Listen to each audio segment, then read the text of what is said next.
This lesson deals with spell checking and things related to spell checking. Now, I wouldn't skip this lesson if I were you, assuming that you know everything about it, because chances are you don't. We're going to start with this ridiculous sentence I typed here, just so that we can actually practice using our spell check.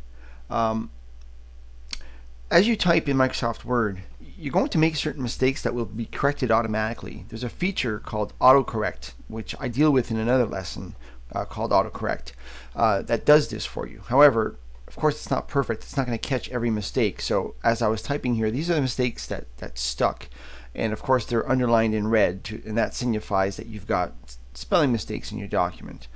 Now, as with other features in Microsoft Word, I strongly recommend that you don't fix any of your spelling mistakes until you're absolutely done typing your document.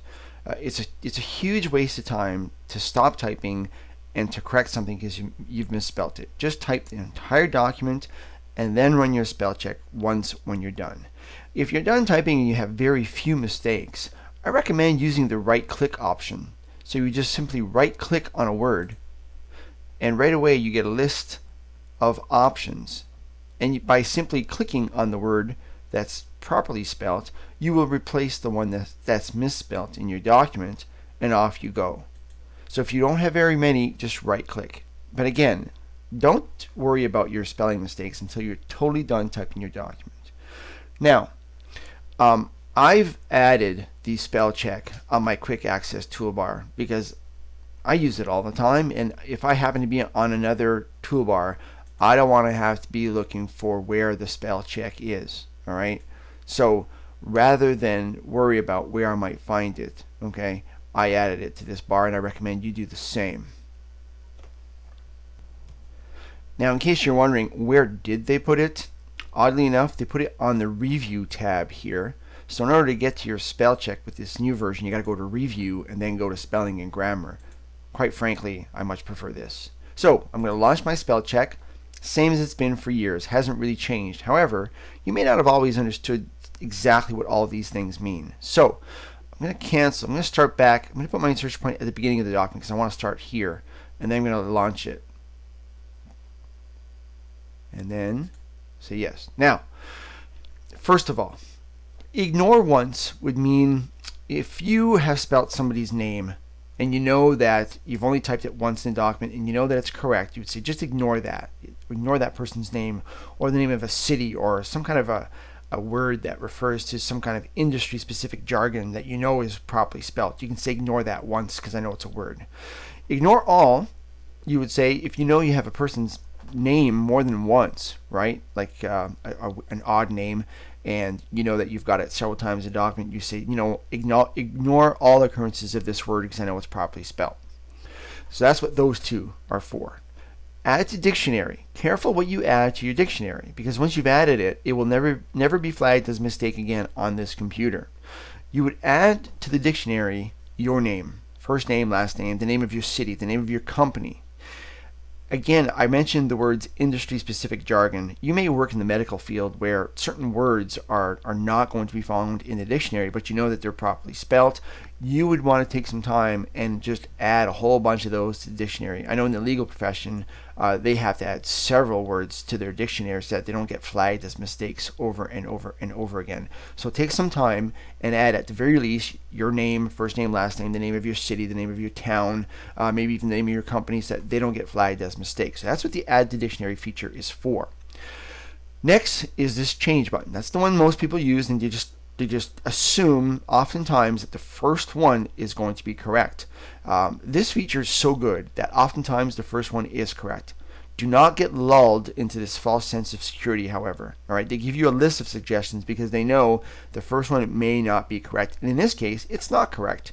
So you have to click on the right one. And then you have to hit change. Now, if you believe you've made the same mistake more than once, then you would hit, you know what, I know I messed this word up more than once, change all of those. In this case, I can tell I've only made it once. I would just say change, but there's no harm in saying change all. Next, here it happens to be right, and oftentimes it is, right? Now, on this topic, if you've gone through your spell check and you know that you hit ignore and you shouldn't have hit ignore, or that you changed something to something improper, you can go to options here and you can actually recheck your document. Because once it's done and you hit spell check again, it'll tell you, no, I've already done spell check. The only way to recheck it is to go to options and then ask it to recheck your document. Now, back to this. Here I have to hit change. Now, I'm pretty sure I've made this mistake more than once, so I'm going to hit change all. Now, you'll notice it changed the first one, but it didn't change all. It didn't change that one. It will, and that one. When we get to this one, these two, they'll be skipped automatically, and then we'll go on to the next word. So that's something you need to be aware of.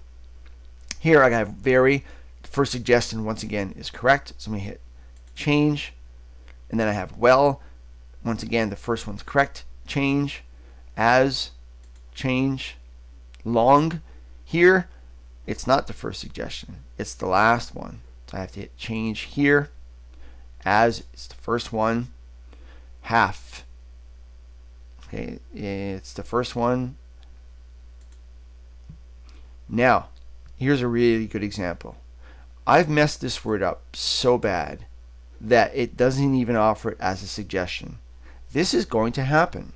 And a lot of people get stuck here and they don't know what to do. They panic. This is what you need to do. Okay, you've got an insertion point in here. You need to manually fix this on your own. So I'm hitting backspace to get back to this area, and then I can add the proper letters. I'm not done. Okay, I'm still in my spell checker. I can't just hit close here, which is what a lot of people do. They panic and they start over. All you need to do after this, okay, you've corrected it. Now you hit change, and then it continues. All right. So now here it's offering checker, and now it's telling me that it is done. Okay. Once again, if I want to recheck this, and I hit spell check, it's telling you word finished checking the selection. Do you want to continue checking the remainder? Well, there is no remainder, so it's not going to recheck for you. Okay. Now,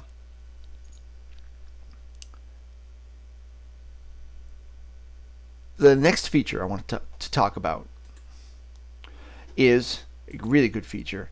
It allows you, okay, so it goes along with spelling a little bit. If you're doing some creative writing and you've used the word advanced and it doesn't really sit right with you, you're like, well, what's another word for advanced?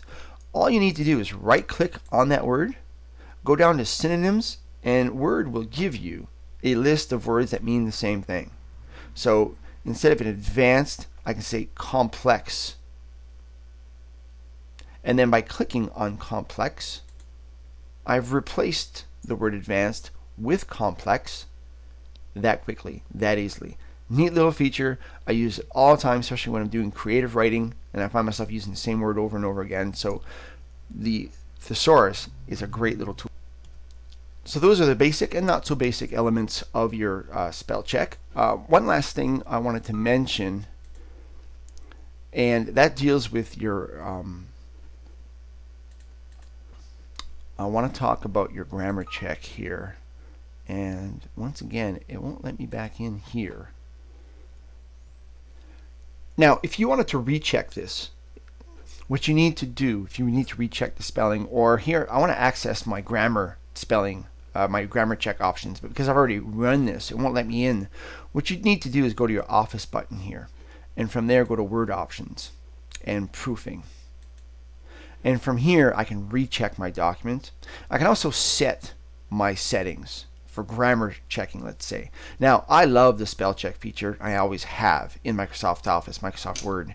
However, I've never been a fan of the grammar check, right? If you've got like a grade 4 education, I believe your ability to grammar check is better than that of Microsoft Word. So I've typically turned it off so that it doesn't actually do it for me. It doesn't tell me when it feels there's a grammatical error.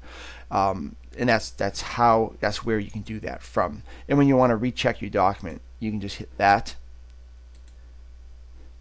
and then go, and it's rechecked it and it hasn't found any problems because everything has been fixed. So those are two other things that I wanted to mention in this lesson. So that concludes our lesson on spelling and grammar.